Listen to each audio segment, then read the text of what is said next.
I have 4 children you've never met. These 7 words shattered Connor Hamilton's world as he stood frozen, staring at the woman he'd walked away from 15 years ago.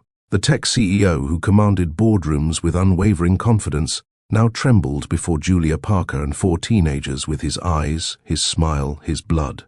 Connor had built an empire worth billions, but standing on that community center porch, he realized he was actually bankrupt in everything that counted.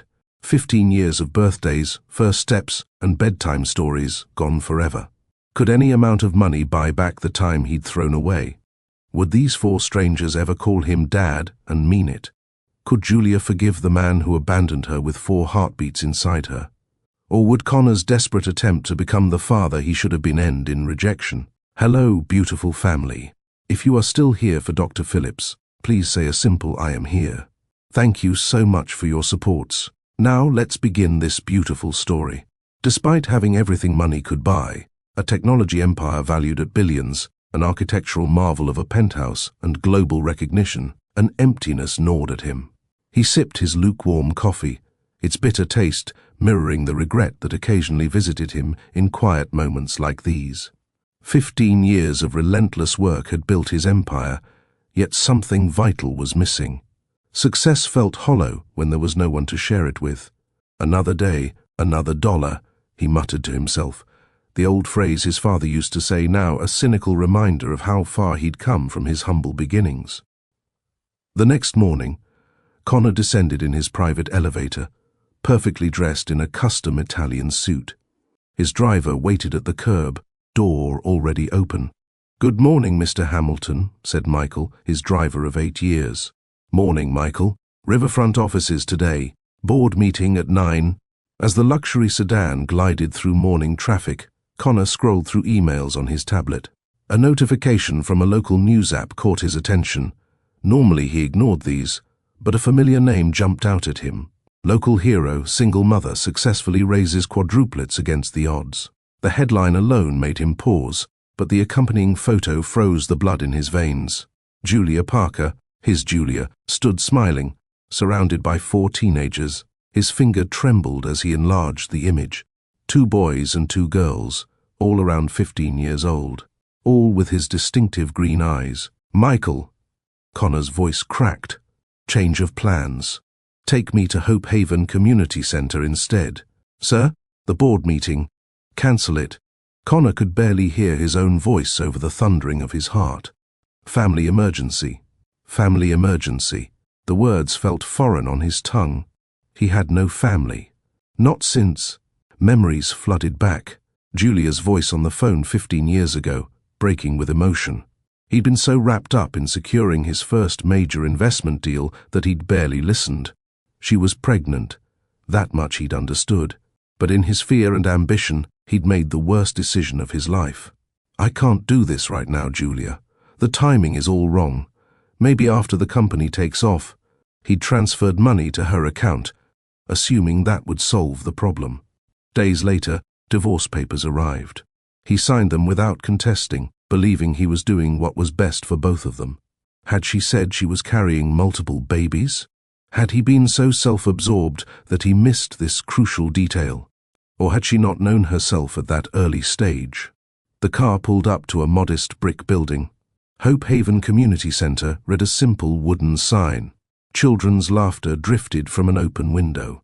"Wait here," Connor told Michael, his legs unsteady as he stepped onto the sidewalk. A mural decorated one wall of the center, vibrant colors depicting children holding hands across a rainbow bridge. Connor approached the entrance, heart hammering against his ribs. Through the open doors, he saw a gathering in the main room. A small celebration appeared to be underway. And there she was, Julia, moving among the guests with practiced ease, her smile warm and genuine as she spoke with community members. She looked different yet the same. Her blonde hair was shorter now, brushing her shoulders instead of cascading down her back. Laugh lines framed her eyes, eyes that had once looked at him with such love. She wore simple jeans and a Hope Haven t-shirt, a far cry from the corporate attire she'd worn when they first met at his startup's launch party. Before Connor could retreat or advance, a teenage boy appeared in the doorway. Tall and lanky with familiar green eyes, he stared at Connor with curious intensity. "Can I help you?" the boy asked, his voice deepening but not yet fully matured. Connor opened his mouth, but no words emerged. This was his son, his flesh and blood. The boy had Connor's jawline, his mother's nose. "Noah, who are you talking to?" A girl appeared beside the boy, followed by two more teenagers, another boy and girl. Quadruplets, all with his eyes. Connor swayed slightly. I'm looking for Julia Parker, Mom," called the second boy, turning back toward the room. "Someone's here for you." Julia appeared behind her children, wiping her hands on a small towel. "What is it, Lucas? We're about to cut the—" She froze when she saw Connor. The towel slipped from her fingers. Connor. His name escaped her lips as barely a whisper. "Hello, Julia." Connor's voice trembled. "It's been a long time." The four teenagers looked between their mother and this stranger, confusion evident on their faces. "Kids," Julia said, her voice strained but controlled, "could you please go help Mrs. Chen with the refreshments? I need to speak with this gentleman." "But Mom," began one of the girls. "Please, Mia, just for a few minutes." The children reluctantly retreated, casting curious glances over their shoulders. Julia stepped onto the porch, closing the door behind her. Her composure was remarkable, but Connor could see the slight tremor in her hands. "What are you doing here?" she asked quietly. "I saw the article about you and the quadruplets." Connor's voice caught. "Julia, are they—" "Yes." Her response was clipped. "They're yours. All four of them." Connor leaned against the porch railing for support. "Why didn't you tell me?" Fire flashed in Julia's eyes. "I did tell you. You were too busy becoming a tech mogul to listen. And then you made it abundantly clear you wanted no part of it." "I never knew there were four of them," Connor whispered. "Would it have made a difference?" Julia challenged. "One child wasn't worth staying for. Would four have changed your mind?" Her words cut deep because they contained truth. Connor had no defense. "What are their names?" he asked instead. Julia's expression softened slightly. "Noah is the oldest, by 2 minutes. Then Mia, Lucas and Ava. They're beautiful, Julia. You've done an amazing job." "I had no choice," she replied. "But they are amazing kids." Connor swallowed hard. "I want to meet them, properly." Julia crossed her arms. "Why? After 15 years, why now?" "Because I was wrong," Connor admitted, his voice breaking. "So terribly wrong. I've made millions, but I've never been happy. Not really. And seeing them, seeing you, I realize what I threw away." Julia studied him, searching for sincerity or manipulation. Connor stood before her, stripped of his corporate armor, just a man facing the consequences of his choices. The door opened, and all four teenagers spilled out onto the porch. "Mom," said Noah, clearly the spokesman, "we couldn't help overhearing. Is this guy really our father?" Julia sighed, shooting Connor a look that clearly said, "This is on you." Connor took a deep breath. "Yes, I'm your father. Though I haven't earned that title." He looked at each of them in turn. "My name is Connor Hamilton, and I'm so sorry I haven't been here." "The Connor Hamilton?" asked Lucas, eyes widening. "The tech guy? Tech Fusion CEO?" Connor nodded uncomfortably. "Cool," Lucas exclaimed, then quickly tempered his enthusiasm at his mother's sharp glance. Ava, the quietest of the four, studied Connor with searching eyes. "Why did you leave us?" The simple question hit Connor like a physical blow. "I was scared," he admitted, "and selfish. I thought my company was the most important thing in my life." He met Julia's gaze. "I was wrong." Mia stepped forward. "Are you back now? Like, for good?" "That's not for me to decide," Connor replied carefully. "That depends on your mother and on all of you." Julia's expression remained guarded, but something in her eyes had shifted. "Perhaps," she said carefully, "we could start with dinner. Tomorrow night, at our house." She looked at her children. "If that's what you all want." Four heads nodded in unison. "I'd be honored," Connor said, emotion threatening to overtake him. As he prepared to leave, Noah approached him awkwardly. "So, should we call you Dad, or—" "You can call me Connor for now," he replied gently. "I need to earn Dad." He exchanged contact information with Julia, promising to arrive at 6 the next evening. As his car pulled away, Connor looked back at the 5 figures standing on the porch, the family he never knew he had. Tears blurred his vision as Michael navigated back toward the city center. "Are you all right, sir?" Michael asked, concern evident in his voice. "No," Connor replied honestly. "But I think, for the first time in 15 years, I might be heading in the right direction." Connor sat in his car outside the modest 2-story home, clutching a bouquet of lilies, Julia's favorite flowers from years ago, and 4 wrapped packages. He'd spent hours selecting gifts that might appeal to teenagers he knew nothing about. For Noah, a high-end drone. For Lucas, a coding kit. For Mia, wireless headphones. For Ava, an art tablet. Would they see these presents as genuine gestures or transparent attempts to buy affection? His watch read 5:55 p.m. After 15 years of absence, being precisely on time seemed crucial. The front door opened before he reached it. Ava, the quietest of the quadruplets, stood in the entryway. Up close, Connor noticed her freckles, just like Julia's, scattered across her nose. "Hi," she said softly. "Mom's finishing dinner." "Thank you, Ava," Connor replied, stepping inside. He offered her the flowers. "Could you give these to your mother?" Ava accepted them with a shy smile and disappeared into the kitchen. The home felt lived in and warm, walls adorned with children's artwork and family photos chronicling 15 years of milestones he'd missed. School awards, sports trophies, and handmade crafts lined the shelves. Connor's throat tightened at a framed photo of 4 gap-toothed 7-year-olds blowing out birthday candles. 7 birthdays, he whispered to himself. 15 Christmases, first days of school. 60 report cards, came Julia's voice from behind him. She stood wiping her hands on a kitchen towel, Ava at her side with the lilies. 4 first steps, 4 first words, 4 chickenpox outbreaks. Connor turned, unable to mask his regret. "Julia, dinner's ready," she interrupted, her tone neutral but not cold. "Kids, table." Thundering footsteps announced the arrival of the other 3 teenagers. Lucas bounded down the stairs, while Noah and Mia emerged from different parts of the house. "Whoa, presents." Lucas spotted the packages in Connor's arms. Julia raised an eyebrow. "Connor, you didn't need to." "I wanted to," he said simply, "though I realize gifts can't make up for lost time." Dinner was homemade lasagna. Connor remembered it as Julia's specialty, with garlic bread and salad. The conversation started awkwardly, with long pauses and uncertain glances. "So," Noah finally said, "you make computers or something?" Connor smiled. "Something like that. My company develops software and technology solutions. We started with mobile applications, but now we work on larger systems." "Like what?" Lucas leaned forward eagerly. "Like the operating system in your school's computer lab," Connor replied, "and the security protocols that protect online banking." Lucas's eyes widened. "That's actually pretty cool."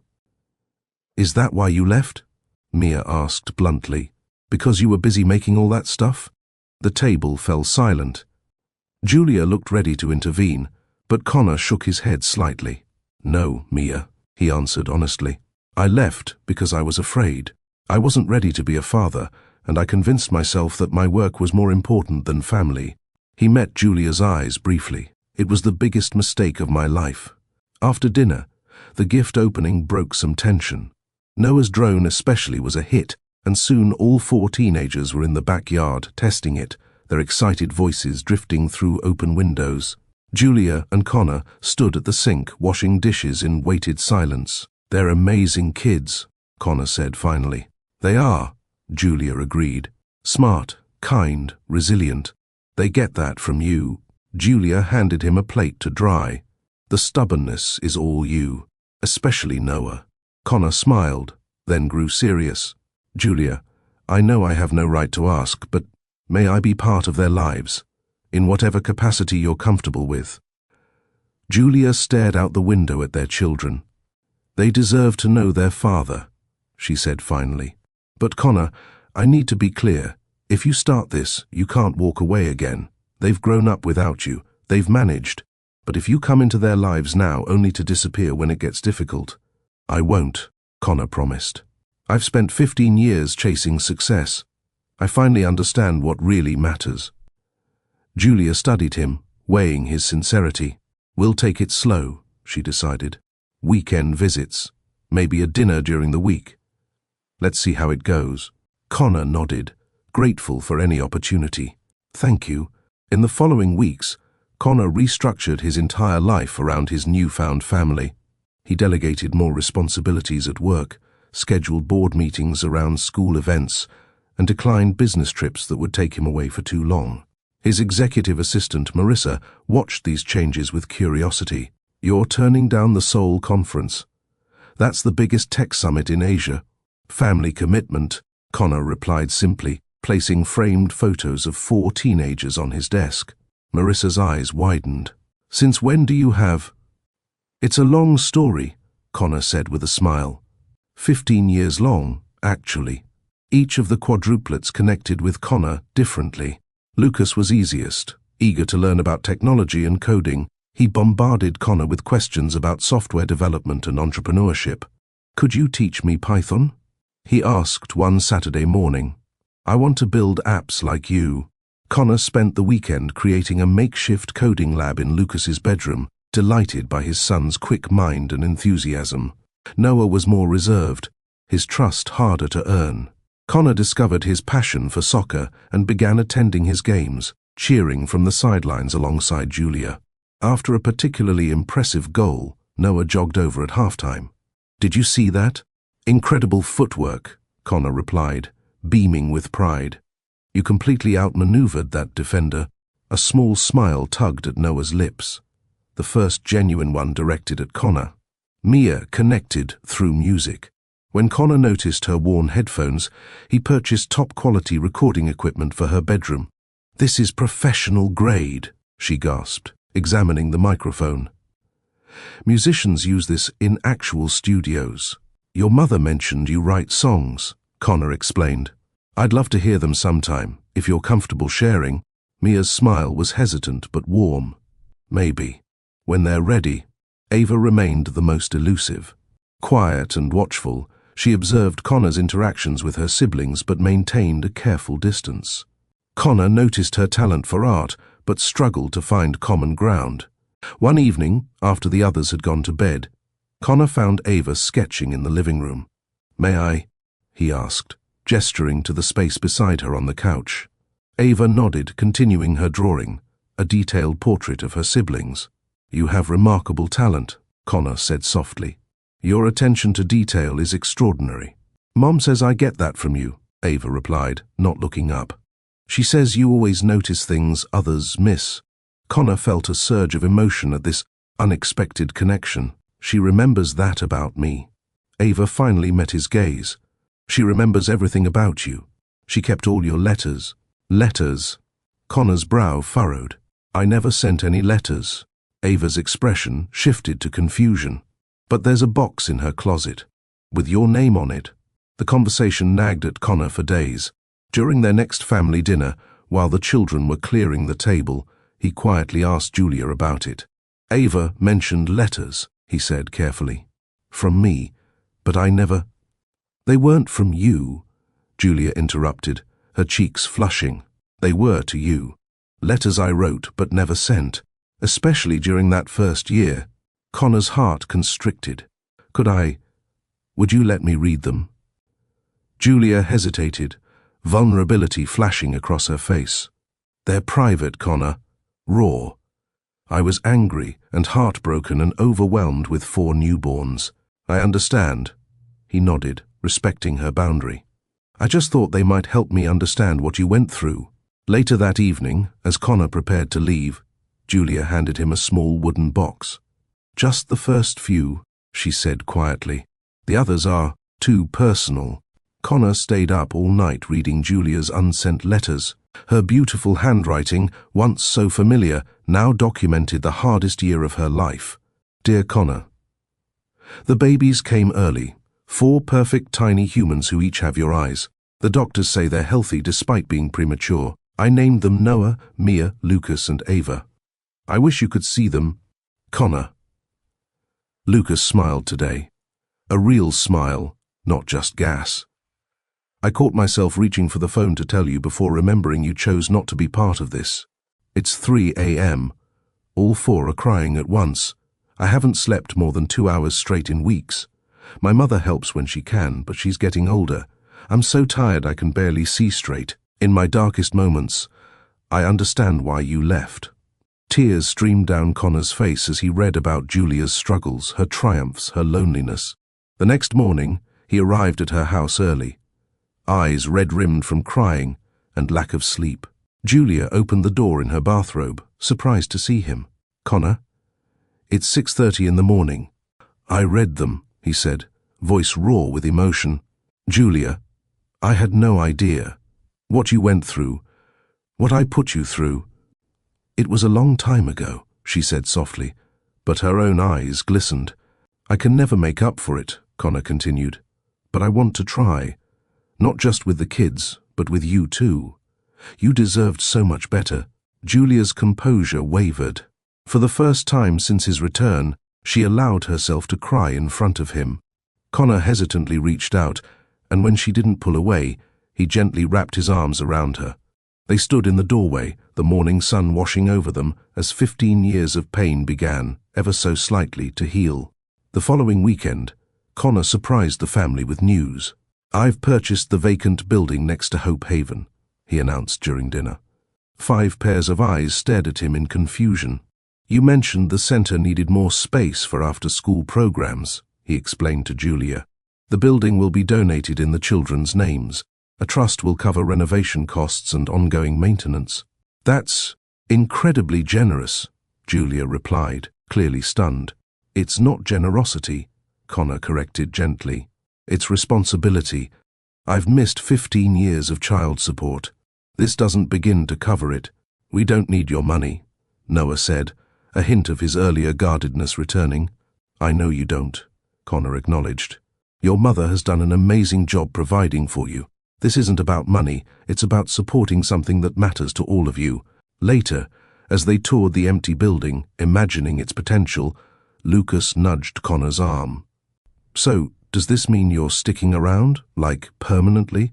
Connor met Julia's gaze across the room, where she was showing Ava possible spaces for an art studio. Something unspoken passed between them. Not forgiveness exactly, but possibility. If you'll have me, Connor replied, I'd like nothing more. That night, Connor helped tuck the younger children into bed, a privilege he never thought he'd experience. As he turned to leave Lucas's room, his son called out, Hey Connor, I was thinking, would it be okay if I started calling you Dad? Connor's heart swelled almost painfully. I would be honored, he managed to say before emotion closed his throat. Outside in the hallway, he found Julia waiting, having overheard the exchange. 1 down, 3 to go, she said with a small smile. They're worth waiting for, Connor replied. All of you are. As summer faded into autumn, Connor settled into a tentative rhythm with his newfound family. Weeknight dinners and weekend outings became the highlight of his existence. Board meetings and quarterly reports, once the central focus of his life, now felt like interruptions to what truly mattered. The renovation of the building next to Hope Haven progressed rapidly. Connor hired the best contractors in the city, but insisted that Julia and the children have final say on all design decisions. The project became a family affair, with each quadruplet contributing ideas for the space. We could add a recording studio for community music lessons, Mia suggested one afternoon, as they toured the construction site. And a proper computer lab, Lucas added enthusiastically. With 3D printers and VR equipment, Noah wanted a full gymnasium for basketball and indoor soccer, while Ava envisioned a light-filled art studio with north-facing windows. Connor made notes of every request, determined to make their dreams reality. Julia watched these interactions with cautious optimism. Over coffee one morning, after the children had left for school, she broached a subject that had been weighing on her mind. "The kids are getting attached to you," she said quietly, "especially Lucas." Connor set down his mug. "Is that a problem?" "It could be," Julia replied, meeting his gaze directly. "If this is temporary—" "It's not," Connor assured her. "I'm here for good, Julia. For all of you. You have a life in the city, a company to run. Eventually, the novelty of playing family man will wear off, and—" "This isn't about novelty," Connor interrupted gently, "and my company can function without my physical presence every day." He hesitated, then added, "I've been looking at houses in this neighborhood." Julia's eyes widened. "You're moving here? Permanently?" "If that's okay," Connor said. "I want to be close to the kids. To you—" The moment stretched between them, filled with unspoken emotions. "You hurt me, Connor," Julia finally whispered. "More than I've ever let anyone hurt me." "I know," he acknowledged, pain evident in his voice. "And yet here we are," she continued, "having coffee in my kitchen while our children are at school." A small, wondering smile touched her lips. Life takes unexpected turns. Connor reached across the table, hesitantly covering her hand with his. When she didn't pull away, hope bloomed in his chest. The peace was shattered that afternoon when Connor received an urgent call from Julia. Lucas had been in a fight at school and was suspended for 3 days. Connor rushed to the house to find Lucas sulking on the porch, a bruise darkening on his cheek. "What happened?" Connor asked, sitting beside his son. Lucas shrugged, refusing to meet his eyes. "He won't tell me either," Julia said from the doorway, arms crossed. The principal said Lucas threw the first punch. Connor studied Lucas's posture, defensive, embarrassed, angry. "Everyone else gone?" Julia nodded. "Noah has soccer practice. The girls have choir. Mind if Lucas and I take a drive?" Connor asked. Julia hesitated, then agreed. "Dinner's at 6. In Connor's car, Lucas maintained his stubborn silence for several minutes as they drove without destination.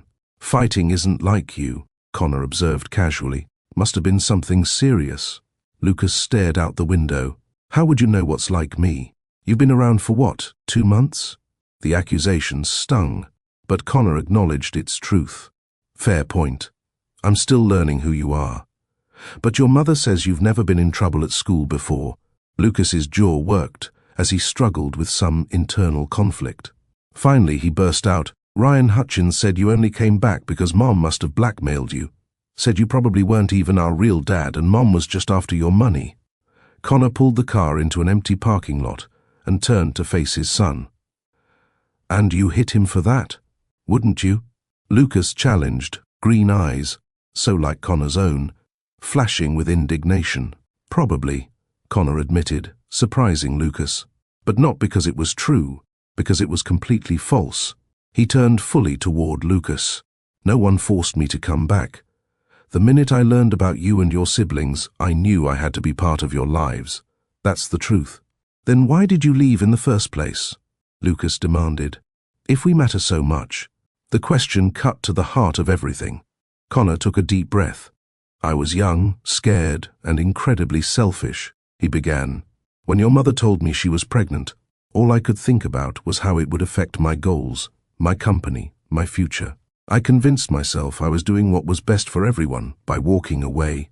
He met Lucas's gaze directly. "I was wrong, catastrophically wrong, and I've missed 15 years that I can never get back." Lucas absorbed this, some of his anger deflating. "Mom struggled a lot when we were little. She worked 2 jobs. Our grandma had to move in to help." Each word was a knife to Connor's heart. "I'm so sorry, Lucas. I can't change the past, but I promise I'm here now. For good." Lucas studied his father's face, looking for deception and finding only regret and determination. "I believe you," he said finally. "And I'm not sorry I punched Ryan." Connor suppressed a smile. "Violence isn't the answer, but standing up for your family, that I understand." He started the car. "How about we stop for ice cream before heading home? And maybe we don't mention that part to your mother." Lucas grinned, the first genuine smile he directed at Connor. "Deal." As autumn deepened into winter, the renovation of the Hope Haven addition neared completion. The project had attracted positive media attention, with several articles highlighting the community impact. One particularly prominent piece featured a photo of Connor with Julia and the Quadruplets, captioned, "Tech Billionaire Funds Community Center in honor of his children." The morning after its publication, Julia arrived at the construction site visibly upset, newspaper clutched in her hand. "Have you seen this?" she demanded, thrusting the paper at Connor. "I did," he replied carefully. "The publicity should help with additional funding." "It's not about the article," Julia interrupted. "It's about the comments people are making online. They're speculating about us, about our relationship. The children are getting messages from strangers." Connor paled. "I never considered how the publicity might affect them." "I'm sorry, Julia. Noah came home yesterday asking if we were getting back together. Apparently his classmates have been teasing him about it." Connor ran a hand through his hair. "What did you tell him?" Julia's expression softened slightly. "I told him that we're figuring things out, that families come in many forms." "Are we?" Connor asked quietly. "Figuring things out?" Before Julia could respond, Noah and Mia burst into the room, excitement evident on their faces. "Did you see the news?" Noah exclaimed. "They're calling Dad a philanthropic tech genius." Connor and Julia exchanged a glance at Noah's casual use of Dad, a term all 4 children had gradually adopted over the past months. "And my music teacher recognized us from the photo," Mia added. "She wants me to compose something for the opening ceremony."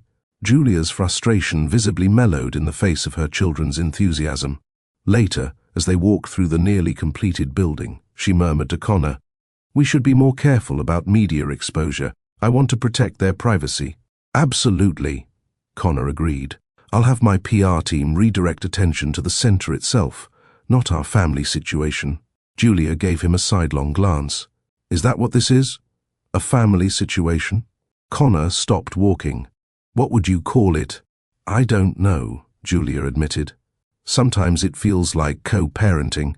Sometimes it feels like something more."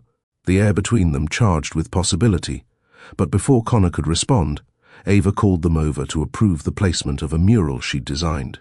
The grand opening of the Hope Haven expansion fell on a crisp December evening.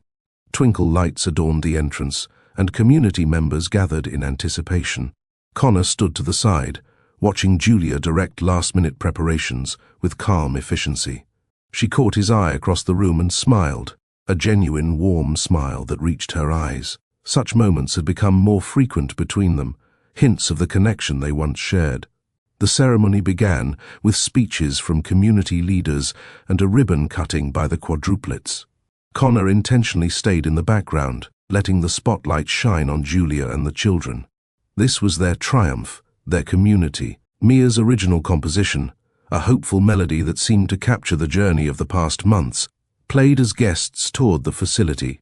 Ava's murals adorned key walls, bringing color and life to each space. Lucas proudly demonstrated the new computer lab, while Noah organized impromptu basketball games in the gymnasium.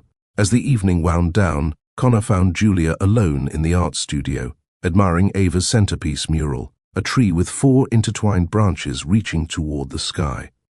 "She has remarkable talent," Connor said softly. Julia nodded. "All of them do, in different ways. They get that from their mother." Julia turned to face him. "You've been extraordinary these past months, Connor. The way you've connected with each of them, respected their boundaries, supported their interests. It's more than I ever expected." "They make it easy to love them," Connor replied simply. "You raised amazing human beings, Julia."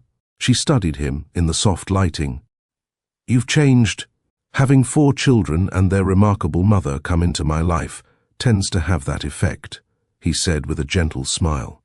"And if they hadn't, if you hadn't seen that article..." The question hung heavy between them. Connor considered it carefully.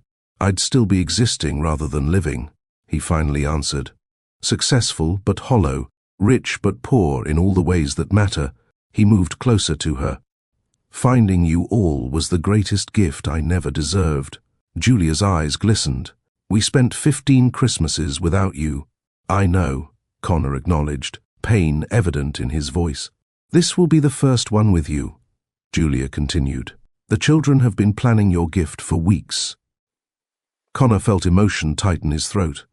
Being included in your lives is the only gift I need. Julia took a step closer. There was a time when I hated you, she admitted softly. When I would have slammed the door in your face if you'd returned. I wouldn't have blamed you. But watching you these past months, your genuine effort, your love for our children, your respect for me and the life we built without you, I've realized something. Julia paused, gathering courage. I never completely stopped loving the man I married. I just buried those feelings beneath anger and hurt. Connor's heart stuttered. Julia. I'm not saying I'm ready to pick up where we left off, she clarified. Too much has happened. But I'm open to the possibility of something new. Something based on who we are now, not who we were then. Connor gently took her hands in his. That's more than I deserve. More than I hoped for. Their moment was interrupted by the Quadruplets bursting into the room filled with excitement about the event's success. Dad! Mom! Did you see how many people signed up for Lucas's coding class? Mia exclaimed. And the mayor said my murals were inspirational. Ava added, her typical reserve overcome by pride. Noah slung an arm around Connor's shoulders, a casual gesture that felt momentous. Nice job staying out of the spotlight, Dad. Very humble billionaire of you. Lucas nudged his brother. Please. He's just being strategic. Less press means more family time. Connor and Julia exchanged a look of shared amusement and wonder at their children's perceptiveness. As the 5 people he loved most in the world chattered around him, Connor felt a completeness he'd never known. Whatever challenges lay ahead, they would face them together. Christmas morning arrived with a blanket of fresh snow. Connor, who had rented a house just 2 blocks from Julia's, arrived early with arms full of carefully chosen gifts. The living room glowed with soft lights from the tree as the family gathered to exchange presents. When all the children's gifts had been opened, Noah handed Connor a large, flat package. This is from all of us, he said, suddenly shy. Mom helped, but it was our idea. Connor unwrapped it carefully to reveal a handcrafted wooden frame containing a collage of photographs, 15 years of moments he had missed. First steps, first days of school, birthdays, holidays, sports games, music recitals, art shows, and in the center, a recent family portrait of all 6 of them, taken at the Hope Haven opening. Across the bottom, in careful lettering, were the words, "The past we shared without you. The future we'll build together." Connor couldn't speak through his tears. He simply opened his arms, and all 4 teenagers crowded in for a group hug that felt like coming home. Later, as the children tested their new gifts, Connor and Julia stood in the kitchen doorway, watching their family with shared contentment. "Thank you," Connor said softly, "for allowing me back into your lives, for giving me a second chance I didn't deserve." Julia slipped her hand into his. "Maybe it's not about deserving. Maybe it's about recognizing what matters and choosing it every day from now on." Connor squeezed her hand gently. "I choose this. All of you. Every day." Above them, someone had hung a sprig of mistletoe. Julia noticed it first and smiled. "Mia's doing, no doubt," she murmured. "She's become quite the romantic." Connor followed her gaze upward, then looked back at Julia questioningly. She nodded almost imperceptibly, and he leaned down to kiss her. Gently, briefly, a promise of possibilities. A cheer erupted from the living room. They turned to find all 4 teenagers watching them with varying expressions of delight and mock disgust. "Finally," Mia exclaimed. "Gross," Noah groaned. But he was smiling. Lucas raised an eyebrow. Statistically speaking, this outcome was inevitable. Ava simply beamed, her quiet happiness speaking volumes. As Connor stood with his arm around Julia, surrounded by their children, he marveled at how completely his life had transformed in just a few months. From empty success to meaningful connection. From solitude to family. It wasn't perfect. There were still wounds healing, trust rebuilding, relationships deepening. But it was real and true and worth every moment. Outside, snow continued to fall, covering the world in pristine white, a blank page on which to write their future together. 1 year later, the Hamilton Parker household bustled with activity. Spring sunshine streamed through open windows as Connor flipped pancakes in the kitchen of their new home, a spacious craftsman with enough bedrooms for everyone and a sprawling backyard perfect for family gatherings. "Dad, have you seen my portfolio?" Ava called from upstairs. "My college interview is in 2 hours. Check the studio," Connor replied, sliding a perfectly golden pancake onto a growing stack. "Next to your sketchbooks." The past year had transformed them all. After months of careful consideration, Julia had agreed to sell her modest home, and Connor had sold his sterile penthouse. Together, they purchased this warm, welcoming house halfway between Hope Haven and the Quadruplets High School, a fresh start on neutral ground. Julia appeared in the doorway, hair damp from the shower, looking more relaxed than Connor had seen her in years. "You're making your famous chocolate chip pancakes," she observed with a smile. "Special occasion?" Connor leaned over to kiss her cheek. 1 year since the opening of Hope Haven's expansion. 1 year since our first kiss under the mistletoe. Seemed worth celebrating. Julia's eyes softened as she wrapped her arms around his waist from behind. "Has it really been a year already?" "Best year of my life," Connor replied, covering her hands with his free one. Their peaceful moment was interrupted by Lucas thundering down the stairs, laptop in hand. "Dad, the acceptance letters are out. MIT posted them at midnight." Connor and Julia exchanged alarmed glances. Lucas had applied to his dream school, Connor's alma mater, but had been too nervous to check the results. "Did you look?" Julia asked gently. Lucas shook his head, holding out his computer with trembling hands. "I can't." "You do it." Connor set down his spatula and took the laptop. Heart pounding, he logged into the admissions portal. The message loaded, and his face broke into a wide grin. "Lucas James Hamilton Parker," he read aloud. "We are pleased to offer you admission to the Massachusetts Institute of Technology class of 2030. The rest of the message was drowned out by Lucas's whoop of joy. He launched himself at Connor, nearly knocking him over with a fierce hug. Julia joined them, eyes brimming with happy tears. "You did it, buddy," Connor said, voice thick with emotion. "I'm so proud of you." "We both are," Julia added. "Your hard work paid off." Lucas grinned, running a hand through his hair, a gesture so like Connor's that it made Julia's heart skip. "I need to call Grandma and text my friends." He dashed off, leaving his parents smiling in his wake. "He'll be across the country," Julia said softly. "I never thought I'd have to face empty nest syndrome with all 4 leaving at once." Connor squeezed her hand. "We'll get through it together. And hey, we can turn their rooms into hobby spaces," he teased. "Bold of you to assume Noah will fully move out." Julia laughed. "That boy will follow his stomach home every chance he gets." As if summoned by mention of food, Noah appeared, hair rumpled from sleep. "I smell chocolate chip pancakes," he announced, making a beeline for the stack. "Wait for everyone," Connor chided, swatting Noah's hand away playfully. "Dad," Noah groaned, "I have practice in an hour. Coach is running drills all morning." The athletic scholarship offers had started arriving for Noah last month. UCLA, Duke, Michigan, all competing for the soccer star. The decision weighed on him, though he hid it well beneath his easygoing exterior. Mia bounced into the kitchen next, already dressed in rehearsal clothes, hair pulled back in a neat bun. "Morning. Lucas just told me about Mitty. That's amazing."